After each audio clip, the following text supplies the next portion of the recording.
Good morning. It's a pleasure to be in New Hyde Park today. Let me introduce from my far right, Mr. Gareth Rhodes, who's been working with us from the beginning of this COVID crisis. To my immediate right, Secretary to the Governor, Melissa DeRosa. To my left, Mr. Jano Lieber, who is the Chief Development Officer for the Metropolitan Transportation Authority, the MTA. And to his left, Beth Garvey, who is my special counsel. First, I want to thank the Clinton G. Martin Park Community Center for giving us this opportunity to be here today. Let me give you some facts and some briefing material, and then we'll take whatever questions you have. Today is day 177. I know it feels like just yesterday that this started. Not really. Question is, when we get up in the morning, where are we with COVID on day 177, and what kind of progress are we making? And today is a great day. It is, the infection rate today is 0.66. That is the lowest infection rate that we have had since we started this. So that is really great news. And it's not just that the 0.66 as one day is great news. It's consistent with what we have been seeing all along. If you have been looking at our infection rate over the past couple of weeks, it has been below 1%. So it's not an anomaly, the 0.66. It's basically tracking what has been going on, which is we've been doing a great job keeping control of this virus. Congratulations to the people of New York. It wasn't rocket science, it just took the nation a long time to understand that we're dealing with a virus. It's a question of science, not politics. You can manage a virus, but you have to understand what you're dealing with. It's a virus. It's a function of medicine and science and biology, and you have to treat it that way. We made a mistake early on. We made a lot of mistakes early on. With this European virus. I call it the European virus. Some people call it the China virus. The virus did not come to New York from China. The federal government missed that. The virus came to New York from Europe. That's why it's the European virus. That's why if somebody knew what they were talking about, they would call it the European virus. When they say the China virus, which some people refer to it as, it actually makes the point of the mistake that the federal government made. They believed the virus was still in China. The virus was not in China. The virus had left China and gone to Europe and had come here from Europe, and they never knew that the virus left China. And that's why New York was ambushed. But we then had an issue in this country where we treated this as a political issue as opposed to a medical issue, as opposed to a public health issue. And that caused the virus to raise out of control in other parts of the country. That's not what happened in New York. New York was a pure ambush because we didn't know it was coming from Europe. But in New York, after the ambush, we treated it seriously, and we made a difference. The other numbers, 482 hospitalizations, 122 ICU patients, 54 intubations. The number of lives lost is 7 yesterday, and they and their families are in our thoughts and prayers. The 3-day rolling average is 5. If you look across the state, the numbers are good all across the state, with one exception, but you see Long Island over the past few days, 0.8, 0.7, 0.7, 0.8. Today, from yesterday, 0.6. It's true all across the New York City boroughs. Western New York, we have a caution flag, and we're focusing on it and trying to understand exactly what has happened, is happening. The number of positive tests is somewhat escalated. Not a cause for serious concern, but it is a caution flag, and we're looking at it. There have been several clusters in Western New York. There was a steel plant in Erie County a food processing factory, 2 nursing homes, people coming in for hospital procedures. A number of them have tested positive. There's seasonal labor forces that come in for farms. But we do more testing in New York than any other state, so we can identify when you start to see an increase, a quote-unquote cluster as we call it. That's very important, so you can then attack that cluster and you can stop the spread at that cluster. So that's what we're looking at in Western New York. We have done a number of initiatives to protect our progress, as we call it, where our infection rate is low. The question is, how do you keep it low? How do you make sure you're not getting infected from people coming in from other states where the infection rate is high? And how do you make sure you're maintaining compliance, bars, restaurants, young people? We're actually setting up testing sites at our airports to be able to do faster testing of people coming in, also hospital staff. We have beefed up our compliance efforts. I've said many times it's the responsibility of local government to use their police to make sure the health orders are being enforced in bars and restaurants. To supplement their efforts, we have the state police and the state liquor authority that is inspecting bars and restaurants to make sure they're in full compliance with the rules and regulations. They've looked at just under 4,000 establishments and 34 additional violations. There was a drive-in in the village of West Hampton over the weekend. It was a concert series, and it was a matter of concern. We've had bad experiences with several towns and villages on Long Island, but I want to thank the village of West Hampton, the trustees, Mayor Moore, and County Executive Steve Ballone. The concert series happened over the weekend, and the village police force was there, and they were enforcing compliance. I asked County Executive Ballone if he would have the county personnel also attend the concert and make sure that all the health ordinances were complied with, and I want to thank them very much. That's a positive sign. You can do these types of events, but people have to comply, right? The event is safe and prudent if people comply. The problem becomes when you stage the event, you host the event, and people don't comply, and the local authorities aren't prepared to deal with it. We've seen that in Southampton. That's not the case in what happened at West Hampton. The exact opposite happened. So I want to thank them very much. The MTA had one of the really extraordinary challenges of all time when you think about it.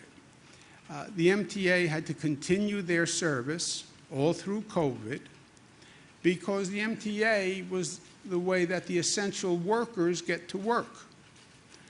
You know, the quote-unquote essential workers who are the heroes of this COVID situation, they are middle-class, hard-working New York families. They rely on public transportation to get to work.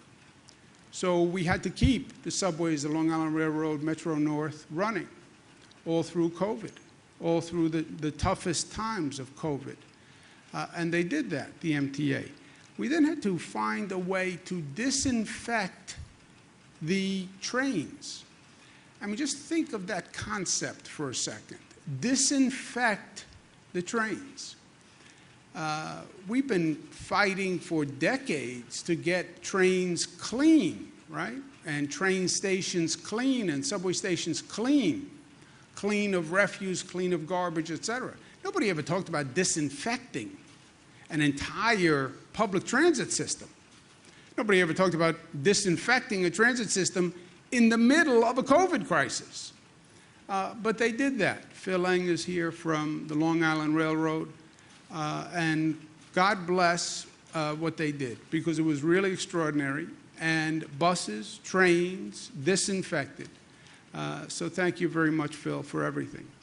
It was really a masterful feat. 150,000 stations cleaned, 2.5 million cleanings of subway cars and commuter rail. So it's really been fantastic. And it was our responsibility to make sure the essential workers could get to work and could get to work safely, right? We as a society asked them to show up every day so that people could stay home and stay safe. You needed the essential workers to go to work, and they did. And our obligation was to make sure they were safe, or as safe as they could be. And the MTA doing what it did is part of that. It's not that the MTA slowed down during the COVID crisis. They actually used the opportunity to accelerate. What's the silver lining to less traffic and lower ridership? A lot of negatives. What's the silver lining? Well, if there's less ridership and there's less traffic, maybe you can accelerate construction because you're inconveniencing fewer motorists and fewer riders. That's exactly what the MTA did. They completed the L train tunnel under budget, 6 months ahead of schedule, and that was predicted to be one of the great construction complexities of all time. And again, they used this period to actually get more done than they would have normally gotten done. We just cut a ribbon at an LIRR grade crossing and opened the New Hyde Park Road grade crossing. First, this is opened 2 months ahead of schedule. It was supposed to take 9 months to give birth. It was 7 months to give birth. This is a project that I know from when I was just starting to drive, and this was a traffic nightmare for decades. And it was one of those situations that you would just say as you were going through it, why don't they fix this, right? Why do you have traffic backing up? 40% of the time, the train would be passing, so the arms would come down, you would stop traffic. Why? Why back up traffic? Why damage the environment? Why burn all that extra gasoline? Why don't they do something?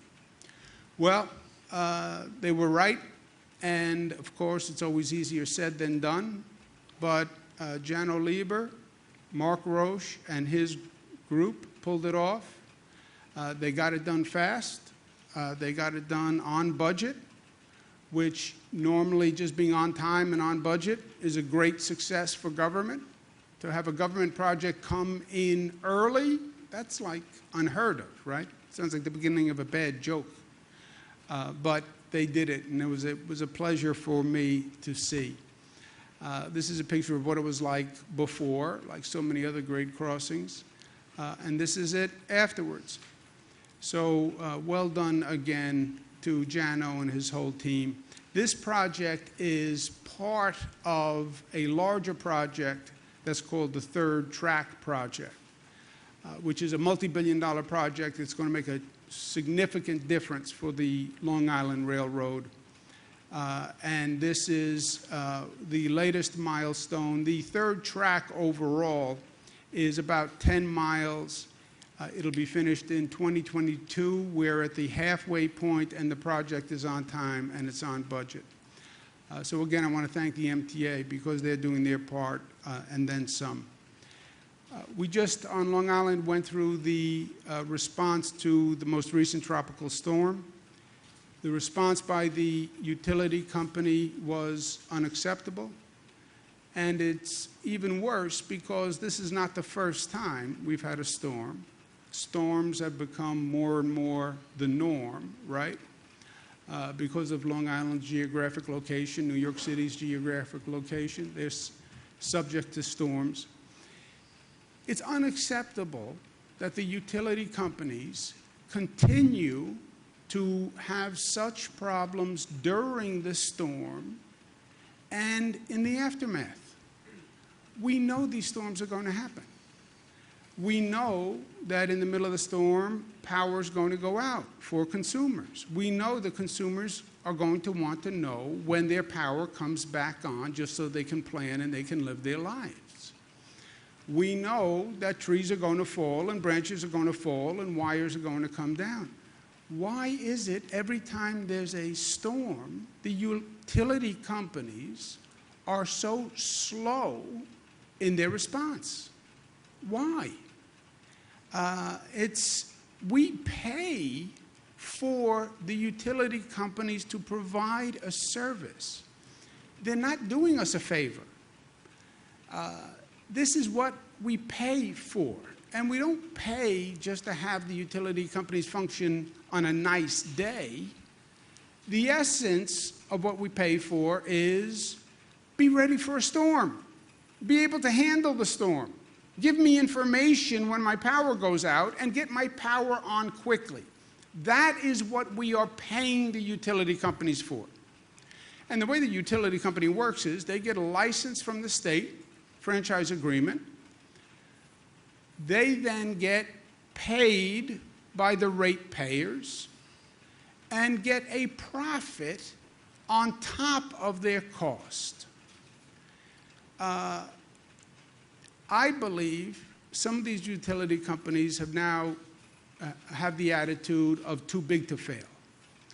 We have the license to operate. Well, there's nothing you can do about it. That's not true. They work for the people of the state. If they're not providing the service, then fire them.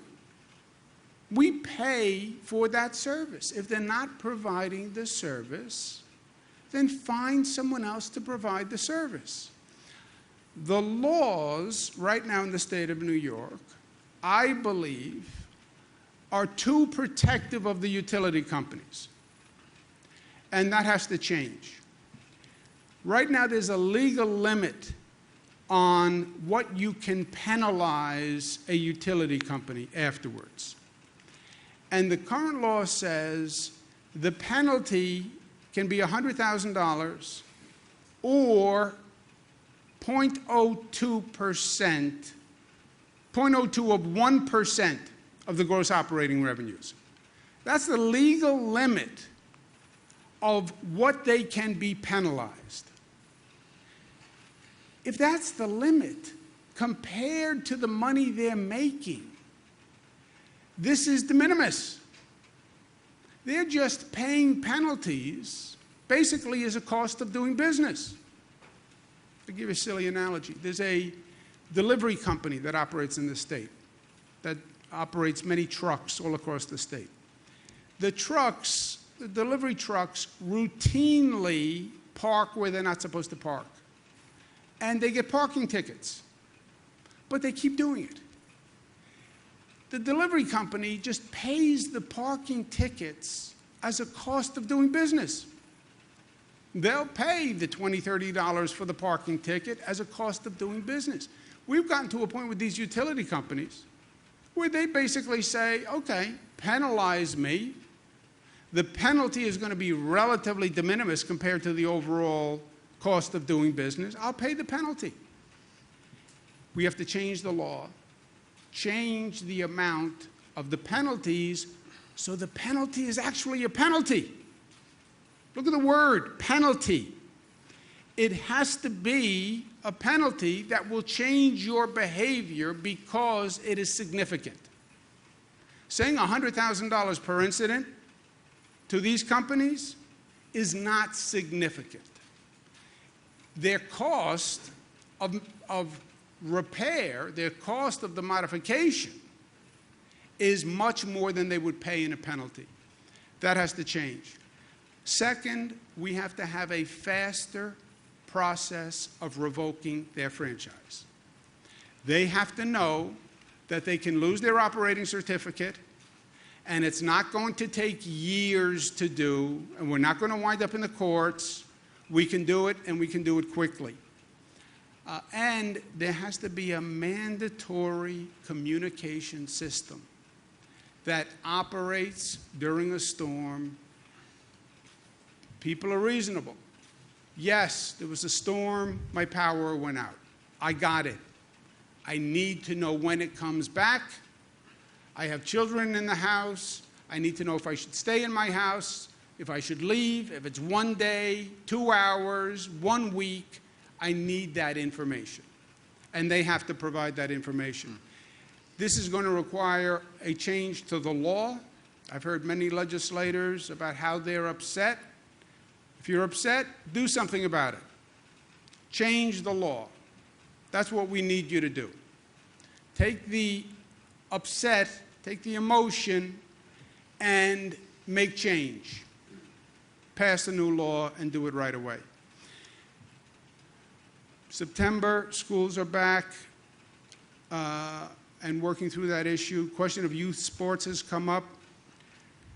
The state has done a lot of research on youth sports, and the guidance we've come up with is this: what's called lower risk sports, tennis, soccer, cross country, field hockey, swimming, in all regions of the state can practice and play starting September 21.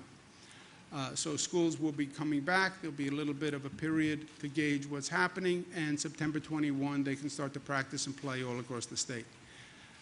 There is guidance posted by the Department of Health on just how they should do it, but there'll be no travel, practice, or play permitted outside of the school's region. So a school can play in their region, they can play with a contiguous region or county, but nothing outside of that until October 19th. Again, we're doing this in phases. We want to see what the effect is. We want to see how it works. Schools opening in general is a big question mark. What could the effect be? The fall is a big question mark. Many of the experts are suggesting there may be a second wave or a recurrence, so phasing it will allow us to watch it. The quote-unquote higher risk sports where there's full physical contact, like politics, tackle football, wrestling, rugby, ice hockey, may continue to practice, but they're not authorized to play at this point. Last point, I signed several bills last week into law that make it easier to vote, allowing a voter to get an absentee because of risk of illness, that's COVID, counting the ballots postmarked on or before Election Day or received by the Board of Education without postmark the day after Election Day, eliminating the requirement that voters wait until 30 days prior to election before requesting an absentee ballot. Those were good bills. I signed them. That'll make a difference. We're going to make the system even better. I'm issuing 5 executive orders today, extending the temporary illness option to elections not administered by the Board of Elections. So the COVID exception will apply across the board. Mandate county boards send a mailing to all voters notifying them of the deadlines and methods to request an absentee, because by law you still have to request an absentee. You don't just get an absentee, you have to request an absentee. They send it to you, you fill it out, you send it back. There are 2 steps to it. There have been issues about the paperwork that Board of Education used, so they're going to make changes to that to make it simpler. All boards of educations must make sure they have everything in place, the staff in place to count the ballots as soon as possible. And the Board of Elections have to report staffing plans and any needs for additional staff. If they don't have the staff, tell us before, so you can get the staff, because you have to be able to count the ballots. You have to be able to tabulate the vote. We want it done right, but we want it done timely, and we don't want to hear after the fact excuses why you couldn't do it. Tell us how you're going to do it before the fact and your staffing plan from the Board of Elections that will actually do that. This election is going to be, I think, one of the most critical in modern history. It will be controversial. You already hear the statements questioning the vote and the accuracy of the vote and mail-in ballots. We want to make sure every vote is counted, every voice is heard, and that it's fair and right and accurate. And we will do that because we are New York tough and smart and united and disciplined and, most importantly, loving. Questions? Governor, the Financial Times reported that the president is considering authorizing emergency use of vaccine before the elections in a couple weeks. Does the state have the legal or logistical authority to block that supply chain so that if there are concerns about safety or efficacy, that the vaccine will not be distributed and used in New York State? Yeah, I don't know what the president is talking about exactly. That's not anything new. It tends to be the rule that I don't understand what the president is talking about. Must be me. We're going to look at exactly what he said. What does he mean, an emergency order? Who does he think is going to administer it? And we're having the health department review it as we speak. As soon as we understand the facts, and as soon as we ascertain that they are facts, right? Because sometimes the president says something, but it's actually not true. So as soon as we find out what the facts are, we'll analyze it and we'll have an opinion. The FDA issues an emergency use authorization, and it has done, and we've used it for various treatments or testing. It's a process that I'm sure you're familiar with. If the FDA, by his order, approves for emergency use a vaccine that is not undergone in phase 3 trial, does the state have the authority to block its use if the supply chain block if you forbid use in private facilities, public facilities? No, I understand the question. The question is, can the Department of Health, in essence, overrule an FDA approval? That is a legal question that we are looking at. Part of it depends on the apparent efficacy of the vaccine, right? If it's a political vaccine, then, and there's no bona fides to it, that's one situation. So it will depend on the facts. The MTA is talking about losing $10 billion through next year because of the coronavirus. They've asked the federal government for $12 billion in additional aid. Without it, they say you could see deep service cuts, fare hikes, layoffs. At the same time, they're looking to grow labor costs by almost $500 million, adding almost 800 new jobs. Do you think the MTA is doing enough to get its house in order before turning to the federal government for help? Yeah, I think look, if the federal government does not provide assistance to the MTA, to the state, to the local governments, to the hospitals, to the schools, it's going to take the economic crisis we're in now, and it's going to increase it exponentially. Every economic expert will tell you that when they look back at prior economic disruptions, if you then force additional cuts by the state government and the local governments, you make the situation worse, and it takes the nation longer to come out of the recession. As a practical matter, as simple math, the MTA ridership has been down dramatically. It still is down dramatically. That means their revenues are down dramatically. Their costs have not been reduced. So something has to give, and that's what the MTA has to work through.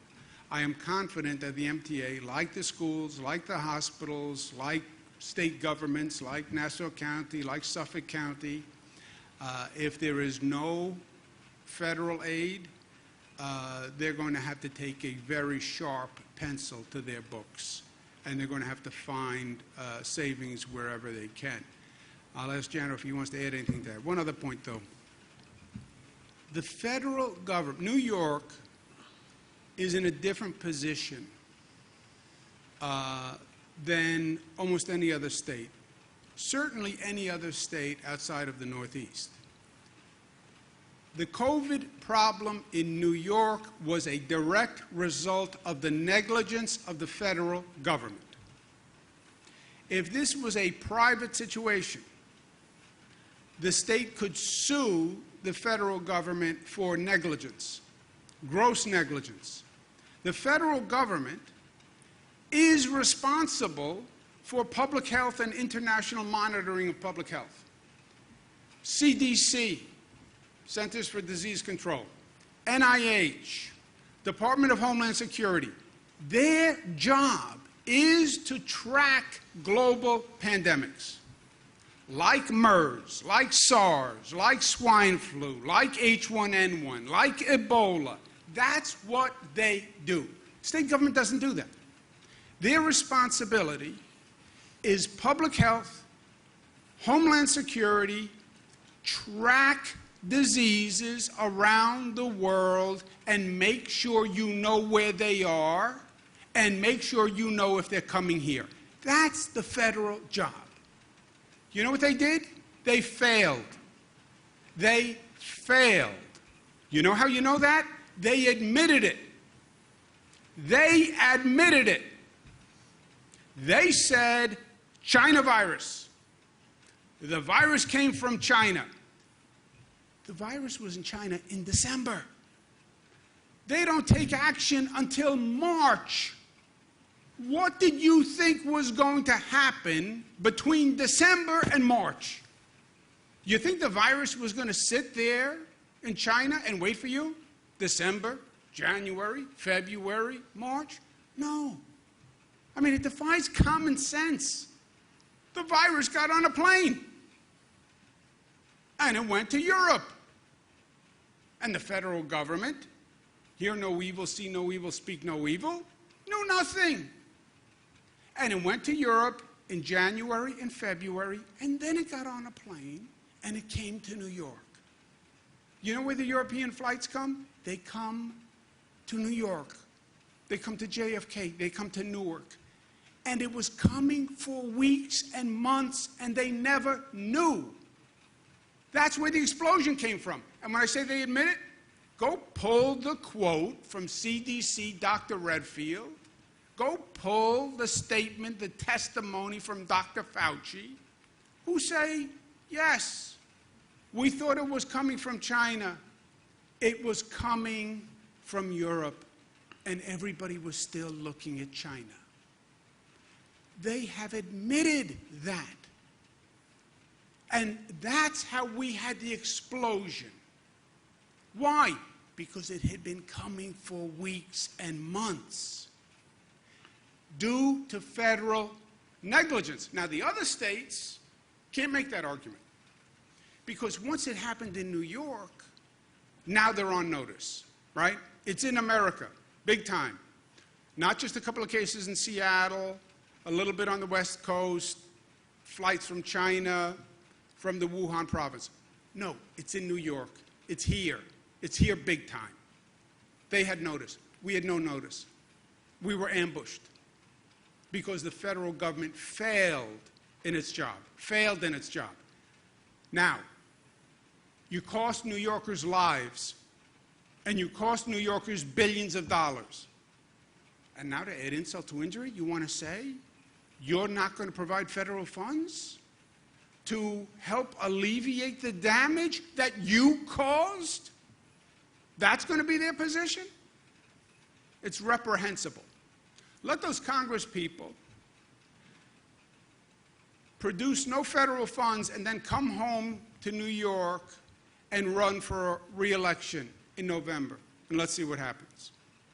Don't provide subsidy to the MTA. Let the LIRR service reduce, or the fares go up, and then let the congressional people explain it when they go to the people on Long Island and ask for their vote. You have a point, Janice? So, Alfonso, you know it. The MTA's got $2 billion of recurring savings we put in effect in the last couple of years. There's hundreds of millions of dollars more of savings in our budget plan that was been recently discussed. And as you know, the positions that you're talking about, which, by the way, are for car cleaners to accomplish the disinfection that the governor talked about, we have a hiring freeze, and none of those jobs are going to be filled unless the economics permit. And right now, as the governor said, the MTA is approaching a fiscal cliff, and the economics do not permit. So we're trying to be responsible to make sure we have a workforce structure in the event that the economics of the MTA are put back together again by federal intervention. But right now, we have a hiring freeze, and none of those jobs are going to be filled. Yeah, and let me just add one point to that. To Jano's point. Look, New Yorkers had a responsibility to the essential workers. I believe that. I believe it was a moral and ethical responsibility. Look at what we did. I got before a microphone like this, and I said day after day after day, COVID is very dangerous. It can cost you your life. We have to close schools, close businesses. You have to wear a mask. You have to take this seriously. It's very dangerous. In the next breath, I said, but we need the essential workers to go to work. In the next breath, we need the police, we need the firefighters, we need the transit workers, we need the Long Island Railroad workers. We have to disinfect trains. In the next breath. And the essential workers, nobody said, well, why should I go to work? Why don't I stay home and be safe with my family? They showed up. Not because these are high-priced jobs. The bankers, the hedge fund operators, the big lawyers, they stayed home.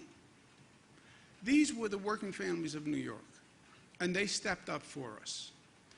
We had a moral responsibility to make sure we were doing everything we could do to keep them safe. And one of those things was to make sure the public transit system that they needed, because they couldn't drive to work and pay the parking and pay the gas and pay the tolls, that was safe for them.